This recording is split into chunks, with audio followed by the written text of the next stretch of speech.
এই কাবা ঘরের পূর্ব দক্ষিণ কোণে একটি পাথর স্থাপন করা আছে। এই পাথরকে বলা হয় হাজরে আসওয়াদ। আল হাজারুল আসওয়াদ শব্দের অর্থ হচ্ছে কালো পাথর। আমি এখন আপনাদেরকে এই হাজরে আসওয়াদের কিছু বৈশিষ্ট্য আলোচনা করে শোনাবো ইনশাআল্লাহ। আল হাজারুল আসওয়াদ, কালো পাথর। এই কালো পাথরটি যেন তেন কোনো পাথর নয়। এই পাথরের ব্যাপারে রাসূলুল্লাহ সাল্লাল্লাহু আলাইহি ওয়াসাল্লাম তিনি বলেছেন, আল হাজারুল আসওয়াদ মিনাল জান্নাহ, হাজরে আসওয়াদ জান্নাত থেকে আগমন করেছে। এমনকি আরেকটি হাদিসে উল্লেখ আছে, নাযালাল হাজারুল আসওয়াদ মিনাল জান্নাহ, হাজরে আসওয়াদ জান্নাত থেকে নাজিল হয়েছে। ওয়া হুয়া আশাদ্দু বায়াদাম মিনাল লাবান, এটা ছিল দুধের চেয়েও সাদা। ফাসাওয়াদাতহু খাতায়া বানি আদম, কিন্তু বনি আদম সন্তানের গুনাহের কারণে এই ঝকঝকে সাদা পাথরটি কালো রূপ ধারণ করেছে। নাউযুবিল্লাহি মিন যালিক। দেখুন, মানুষের গুনাহের প্রভাব, একটি পাথর যেটা আমাদের শরীরের সাথে সম্পৃক্ত নয়, আলাদা জায়গায় এটা ফিট করা, সেই পাথরে চুমু দিতে দিতে পাথর যে মানুষের হাজরে আসওয়াদে চুমু দিলে গুনাহ মাফ হয়, এই গুনাহ মাফ করতে করতে গুনাহের প্রভাবে এই হাজরে আসওয়াদ কালো হয়ে গিয়েছে। এখন আমাদের ভেতরে যে অন্তর আছে, এই অন্তরের ব্যাপারেও রাসূল বলেছেন যে মানুষের ভেতরে যে অন্তর হৃদয় আছে, রূহ আছে, সেটাও গুনাহ করতে করতে কালো হয়ে যায়, মানুষের অন্তরে মরিচা ধরে যায়। আরেকটি কথা হচ্ছে, মানুষের অন্তর যখন গুনাহে জর্জরিত হয়ে কালো অন্ধকারাচ্ছন্ন হয়ে যায়, মরিচা ধরে যায়, তখন মানুষের মধ্যে, মুসলমানদের মধ্যে ভালো কাজ এবং গুনাহের কাজের পার্থক্য আর থাকে না। কোনটা ভালো কাজ, কোনটা মন্দ কাজ, সেটা যাচাই বাছাই করার শক্তি, সেই অনুভূতি আল্লাহ তাআলা উঠিয়ে নেন। ফলে গুনাহের কাজ তার কাছে গুনাহ বলে মনে হয় না।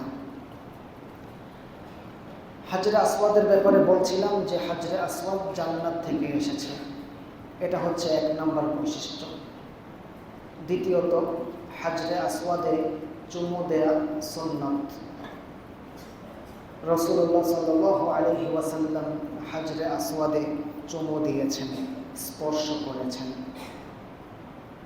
তার এই চুমু দেয়া এবং স্পর্শ করা দেখে হযরত ওমর রাদিয়াল্লাহু তাআলা আনহু তিনিও যখন হাজরে আসওয়াদ চুমু দিতে গেলেন, তখন তার বিখ্যাত উক্তি, হযরত ওমর রাদিয়াল্লাহু তাআলা আনহু তিনি পাথরকে উদ্দেশ্য করে বলেছেন, ইন্নী আ'লামু আন্নাকা হাজারুন, নিশ্চয়ই আমি জানি তুমি কেবলমাত্রই একটি পাথর। লা তাদুররু ওয়া লা তানফাউ, তুমি উপকারও করতে পারো না, ক্ষতিও করতে পারো না। ওয়ালাউলা আন্নী রাআইতুন নাবিয়্যা সাল্লাল্লাহু আলাইহি ওয়াসাল্লাম ইউকাব্বিলুকা মা ক্বাব্বালতুকা, আমি যদি রাসূল সাল্লাল্লাহু আলাইহি ওয়াসাল্লামকে তোমাকে চুমু দিতে না দেখতাম, আমি তোমাকে চুমু দিতাম না। সুতরাং হাজরে আসওয়াদে চুমু দেওয়া এটা রাসূলুল্লাহ সাল্লাল্লাহু আলাইহি ওয়াসাল্লামের সুন্নত। এবং এই হাজরে আসওয়াদকে কেন্দ্র করেই হাজরে আসওয়াদে চুমু দেওয়ার মাধ্যমে তাওয়াফ শুরু হয়। তাওয়াফ শুরু হয় হাজরে আসওয়াদ বরাবর দাঁড়িয়ে হাজরে আসওয়াদের দিকে ফিরে বিসমিল্লাহি আল্লাহু আকবার বলে চুমু দেওয়ার মাধ্যমে তাওয়াফ শুরু হয়। সেই জায়গায় হাজরে আসওয়াদের অপোজিট সাইডে সবুজ বাতি দ্বারা চিহ্নিত করা আছে। ভিড়ের কারণে হাজরে আসওয়াদ এটা যদি দেখা না যায়, তাহলে ওই সবুজ বাতি দেখেই বোঝা যাবে যে আমি এখন হাজরে আসওয়াদ বরাবর দাঁড়িয়ে আছি। হাজরে আসওয়াদের দিকে ফিরে ইশারায়ও যদি কেউ চুমু দিয়ে তাওয়াফ করে তাহলেও তার সুন্নত আদায় হয়ে যাবে। হাজরে আসওয়াদে কেন চুমু দিব? এই চুমুর ফজিলত কি? হাজরে আসওয়াদ এটা জান্নাতি পাথর। রাসূল বলেছেন, ইন্না মাসহাহুমা ইয়াহুত্তানিল খাতিআ। রুকনে ইয়ামানি এবং হাজরে আসওয়াদ স্পর্শ করার মাধ্যমে আল্লাহ তাআলা গুনাহ মাফ করে দেন। সুবহানাল্লাহ। সুতরাং এই হাজরে আসওয়াদে স্পর্শ করা কিংবা চুমু দেওয়ার মাধ্যমে ইনশাআল্লাহ আল্লাহ তাআলা আমাদের গুনাহ মাফ করে দিবেন। শুধু তাই নয়, আরেকটি হাদিসে উল্লেখ আছে, যে ব্যক্তি এই হাজরে আসওয়াদকে ন্যায়সঙ্গতভাবে স্পর্শ করবে, কিয়ামতের দিন হাজরে আসওয়াদ তার পক্ষে সাক্ষ্য দেবে। সুবহানাল্লাহ।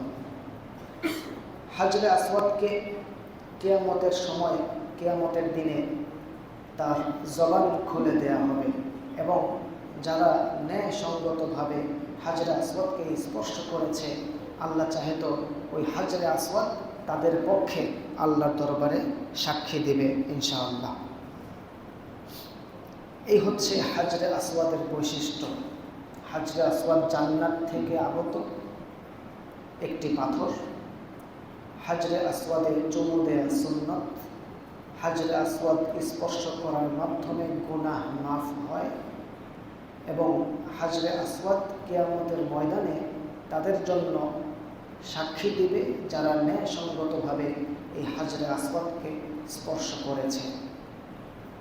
তবে এই হাজরে আসওয়াদকে সরাসরি স্পর্শ করতে গিয়ে অন্যকে কষ্ট দেয়া যাবে না, এটা নিষেধ। হাদিসে উল্লেখ আছে যে হাজরে আসওয়াদ স্পর্শ করার মাধ্যমে যেন নিজেও কষ্ট না পাই, অন্যকেও যেন কষ্ট না দেই। হযরত ওমর রাদিয়াল্লাহু তাআলা আনহু তিনি হাজরে আসওয়াদের সামনে গেলেন, তখন প্রচণ্ড ভিড় ছিল। তিনি যখন চুমু দিতে গেলেন তখন রাসূলুল্লাহ সাল্লাল্লাহু আলাইহি ওয়াসাল্লাম তাকে উদ্দেশ্য করে বলছেন, হে ওমর, তুমি তো শক্তিশালী মানুষ, তুমি কেন দুর্বল মানুষদেরকে কষ্ট দিচ্ছ? যখন ভিড় কম থাকবে তখন তুমি হাজরে আসওয়াদকে স্পর্শ করবে। আর বিশেষ করে নারীদের জন্যে, এটা নারীদের জন্যে বর্তমানে সেখানে যেমন ভিড় হয়, সেই ভিড়ের মধ্যে নারীদের না যাওয়াই উচিত। কেননা নারীদের সম্ভ্রম, নারীদের মান ইজ্জত এবং পুরুষের সাথে নারীদের যে ভিড়াভিড়ি, এটা থেকে দূরে থাকা হাজারো গুণে উত্তম। এটা থেকে দূরে থাকতে হবে। এই কারণে নারীদের উচিত, তাদের জন্য যদি আলাদা কোনো সময় নির্ধারণ করে দেওয়া হয়, সে সময় নারীরা হাজরে আসওয়াদ স্পর্শ করবে। কিন্তু পুরুষদের ভিড়ে গিয়ে নারীরা এই কাজটি না করার মধ্যেই নিরাপত্তা রয়েছে। যদিও কাবা ঘর এতটাই পবিত্র, সেখানে কখনোই কোনো নারী পুরুষের মধ্যে কোনো ধরনের ফিতনা কিংবা বিপর্যয় কখনোই ঘটেনি। তবুও যেন আমাদের ইবাদতটা কোনো ধরনের ঘাটতি না থাকে, এজন্য নারীদের উচিত এই ভিড়াভিড়ের মধ্যে হাজরে আসওয়াদকে স্পর্শ না করা।